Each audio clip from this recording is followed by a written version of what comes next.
제15차 최고위원회를 시작하도록 하겠습니다. 개회 선언과 함께 당대표님의 모두 말씀 있겠습니다. 국민의당 제15차 최고위원회의 시작합니다.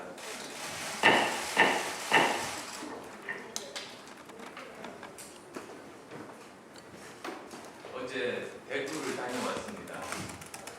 많은 창업자분들과 간담회를 통해서 여러 가지 고민되는 그런 부분들 말씀을 듣고 거기에 대해서 저 나름대로 조언들을 해드리는 참 귀중한 시간이었습니다. 대구는 코로나19 사태로 가장 심각하게 피해를 당한 곳입니다.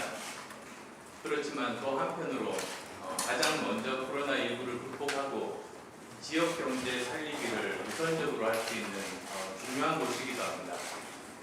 그래서 지방정부 중에서 대구가 가장 먼저 코로나19에 대한 대응책들, 어떻게 하면 사회적인 거리두기를 점진적으로, 체계적으로, 그리고 과학적인 데이터에 근거해서 완화시킬 수 있는 것인지, 그리고 또 거기에 따라서 지역 경제를 어떻게 살릴 것인지를 전 다른 지자체에도 잘 알려줄 수 있는 모범 사례로 거듭나기를 바라는 마음에서 여러 가지 조언들을 드리고 왔습니다. 아무쪼록 대구를 포함해서 우리나라 전역에 걸친 많은 도시들에서 이러한 시도들이 활발하게 시행될 수 있기를 바랍니다. 지난 토요일은 고 노무현 대통령 서거 11주기였습니다. 이 땅의 변화와 혁신을 위해 몸부림쳤던 고인의 열정과 뜻을 진심으로 추모하며 영면을 기원합니다. 그리고 고인의 유지를 잇겠다는 여야의 다짐을 보면서 대한민국이 진정으로 가야 할 정치의 기본과 방향을 생각해 봅니다. 정치권이 봉화마을을 찾지만 정작 그분이 꿈꾸셨던 진정한 대한민국의 모습에 대한 관심은 부족한 것 같습니다. 여당에서는 그분이 꿈꾸셨던 반칙과 특권이 없는 공정한 사회, 정의로운 나라, 사람 사는 세상을 국민과 함께 만들어갈 것이라고 주장했지만 과연 지금 정부 여당이 보여주는 모습이 그분의 뜻과 맞는 것인지 묻습니다. 저는 국민의 한 사람으로서 노무현 대통령은 스스로를 가장 낮춘 대통령, 소탈하고 누구보다 국민에게 가까이 다가갔던 대통령, 그리고 지지자들을 사랑했지만 누구보다 모든 국민의 생각을 담는 정치를 펼치려 했던 대통령으로 기억합니다. 그분이 살아계셨다면 자기 진영과 지지자들로 자신들만의 무리를 지어 적대적 대결을 하는 지금의 정치 현실을 보고 뭐라고 하셨을지 궁금합니다. 노무현 대통령은 자신과 자기 편에 너무나도 철저하고 엄격한 분이셨습니다. 유명을 달리하신 것도 어찌 보면 진정으로 명예를 소중하게 생각하고 역사의 발전과 진보를 결코 멈출 수 없었기 때문일 것입니다. 그분이 살아계셨다면 지난해 조국 사태와 지금의 윤미향 씨 사태에 어떻게 대응하셨을까요? 아마도 부끄러운 줄 알아야지 라며 일갈하시지 않았을까요? 저는 노무현 대통령을 자신의 이념보다 대한민국의 미래를 더 중요시했던 대통령으로 기억합니다. 한미 FTA 추진, 제주 해군기지 건설, 이라크 파병 결정은 정말 본회에 찬 결단이었을 것입니다. 지지자들에게 엄청나게 비난받고 반대파들에게는 의심을 받았지만 역사는 그때 그 결정이 옳았음을 증명하고 있습니다. 노무현 대통령은 누구보다 관용과 통합을 영원했던 대통령이셨습니다. 민주당 간판으로 부산에 계속 출마한 것은 단순히 지역주의 극복 차원을 넘어 서로가 상대를 인정하고 관영의 정신으로 국민 통합을 이루고 싶었던 것으로 이해합니다. 그러기에 비록 이루어지지는 못했지만 국민 통합의 정치를 실현할 수만 있다면 야당과의 대연정도 과감하게 주장할 수 있었던 것입니다. 지금 여야가 진정한 협치를 실현하려면 최악으로 평가받는 20대 국회의 전철을 밟지 않으려면 배제와 증오, 단절과 부정이 아닌 미래로 함께 손잡고 나아가려는 포용과 진취적 자세가 필요합니다. 지금 여당은 노무현 없는 노무현 시대를 이야기하지만 먼저 진정한 노무현 정신의 DNA가 있는지 묻고 싶습니다. 관용과 통합의 정신은 실종되고 남에게는 엄격하지만 스스로에게는 한없이 관대하고 객관적인 진실에는 관심 없고 주관적 정의만을 내세우고 있는 것은 아닌지 돌아보아야 합니다.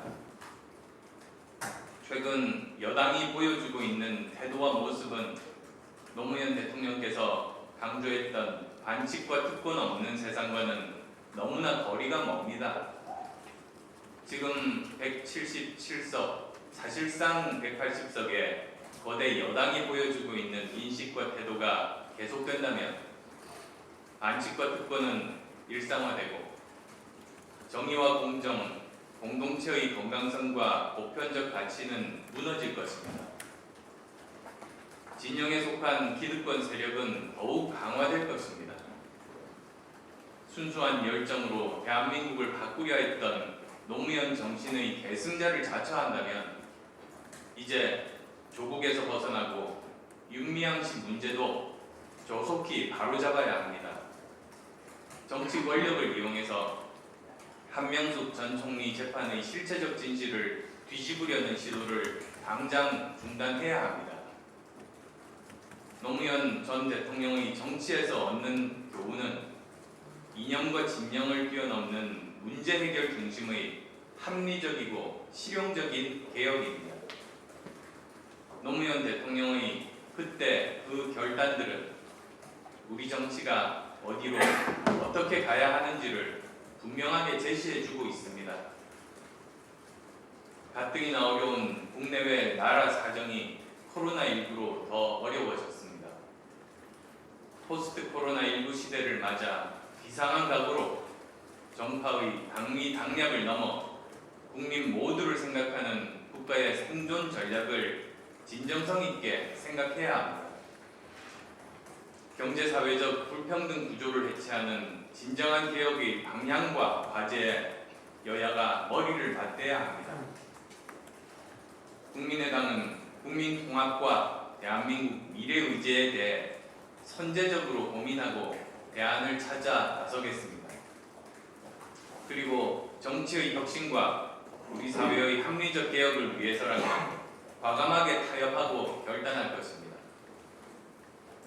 노무현 전 대통령 서거 11주기를 맞아 어려운 국면에서 도전과 응전의 역사를 써나갔던 노 대통령을 생각하며 우리 정치의 책임과 역할을 생각해 보았습니다.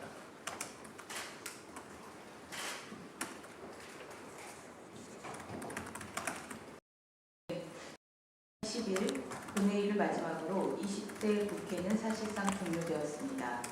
20대 국회 패스트트랙 상정 과정에서 보인 동물 국회의 모습, 삭발, 단식, 노태우의 후의 농성으로 대안이 아닌 반대만을 했던 모습은 21대 국회의원 선거에서 국민들로부터 매서운 회초리를 맞았습니다. 20대 국회 구성원의 한 명으로서 부끄럽고 죄송합니다. 21대 국회에서 국민의당을 비롯한 야권은 국민들의 회초리를 잊지 않고 대안을 제시하겠습니다. 코로나19로 더 심각해진 저성장 양극화의 사회 변화에 대응할 수 있는 공동체의 성장과 안전망에 대한 정책을 국회에서 주도해 나가겠습니다. 그런데 21대 국회 개원을 준비하는 이 시기부터 21대 국회의 역할에 대한 더불어민주당의 인식을 의심하게 하는 일련의 발언들이 계속되고 있습니다.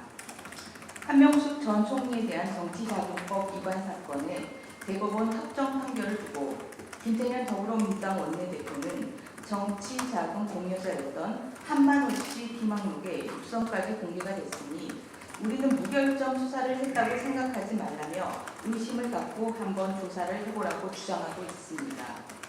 현대 사법체계에서 법원은 10명 중 9명이 유죄의 심정을 형성할 정도가 되면 유죄를 선고 확정합니다.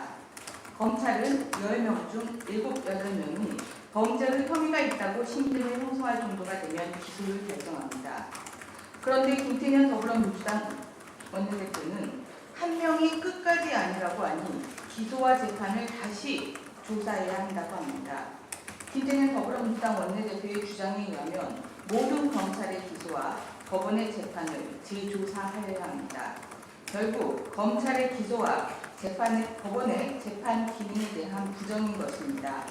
헌법기관인 국회의원이 더욱이 여당 원내대표가 한 주장이라기에는 어처구니가 없습니다. 20대 국회에서 공수처와 관련하여 가장 첨예한 대립이 공수처가 정치적 수사처로서 기능하게 될 위험이었습니다. 더불어민주당 박주민 최고위원은 한명숙 전 총리에 대한 정치자금법 위반 사건에 대한 재수사가 공수처의 수사 대상이라고 합니다. 검찰의 기소와 법원의 재판 기능을 부정하기 위한 재수사가 공수처의 수사 대상이라는 여당 최고위원의 발언에서 20대 국회에서 여당이 왜 그렇게 무리하게 공수처 입법을 밀어붙였는지에 대해 21대 국회에서 재점화가 될 조짐을 보이고 있습니다. 더불어민주당은 21대 국회 개원을 앞두고 20대 국회로 회귀하려고 하지 말고 저성장과 양극화 심화라는 사회변화에 야당과 힘을 모아 어떻게 대응할 것인지 고민할 것을 바랍니다. 국민의 회초리를 직접 맞지는 않았더라도 국민의 회초리가 얼마나 무서운지는 느꼈을 것 아닙니까?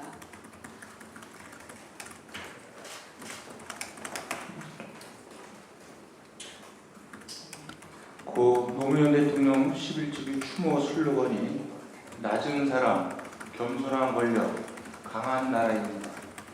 국민들은 진심으로 그런 대통령, 그런 정치 권력, 그런 나라가 되기를 꿈꾸고 바란다고 생각합니다. 그러나 최근 한명숙 전 총리 판결을 대하는 여당과 한명숙 씨의 태도는 낮은 사람, 겸손한 권력의 기준이 아닙니다. 국민과 사법부를 깔고는 교만한 권력의 모습입니다.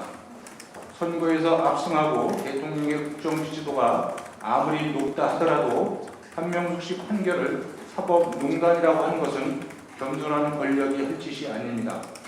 정권이 바뀔 때마다 자신들이 저지른 부정비리를 뒤집으려 한다면 우리 사회의 법치는 무너지고 유전무죄, 유권무죄라는 반칙과 특권이 판을 치는 사회로 가게 됩니다.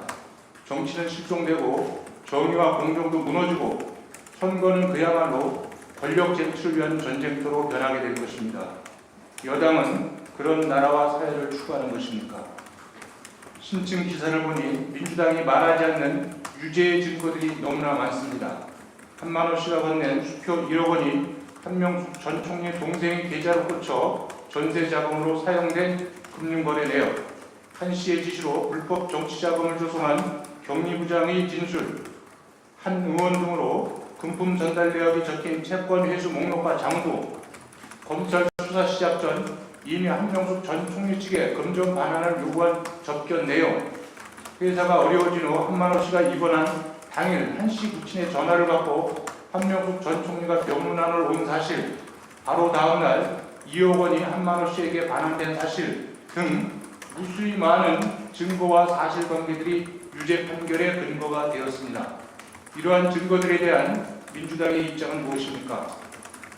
법원과 검찰의 오류는 존재합니다. 그래서 법적 진실과 실체적 진실엔 항상 간극이 존재합니다. 진범이 나중에 잡히거나 자수하기도 하고 용공 조작 사건 등 재심이 받아들여져 재판이 다시 열리고 무죄 판결이 내려집니다. 민주당은 한명숙 전 총리 재판이 이런 재심 사건과 같이 실체적 진실이 잘못된 판결이고 한명숙 씨가 억울한 희생양이라고 생각하는 것이 당의 공식 입장인지 대답해 주십시오. 윤미향 씨 사건이나 한명숙 전 총리 사건을 대하는 민주당의 태도는 행정부와 입법부 장악에 이어 사법부까지도 청와대와 여당이 통제하겠다는 전체주의적 사고입니다. 이처럼 자신들 부정비리나 치부를 가리는데 권력을 쓰려고 국민들께서 180석의 압도적 승리를 안겨주고 문재인 대통령에게 높은 지지를 보내주는 것은 아닐 것입니다. 권력 강화를 위한 여당의 무리수와 교만은 유권 문제 사회를 조장시켜 법치를 망가뜨릴 것이고 이러한 잘못된 국정 운영 자체를 국민들께서 계속 지켜보지만은 않으실 것입니다. 법치가 무너진 나라는 결코 강한 나라가 될 수 없기 때문입니다. 네, 이상으로 모두 발언을 모두 마치고 회의를 비공개로 전환하도록 하겠습니다.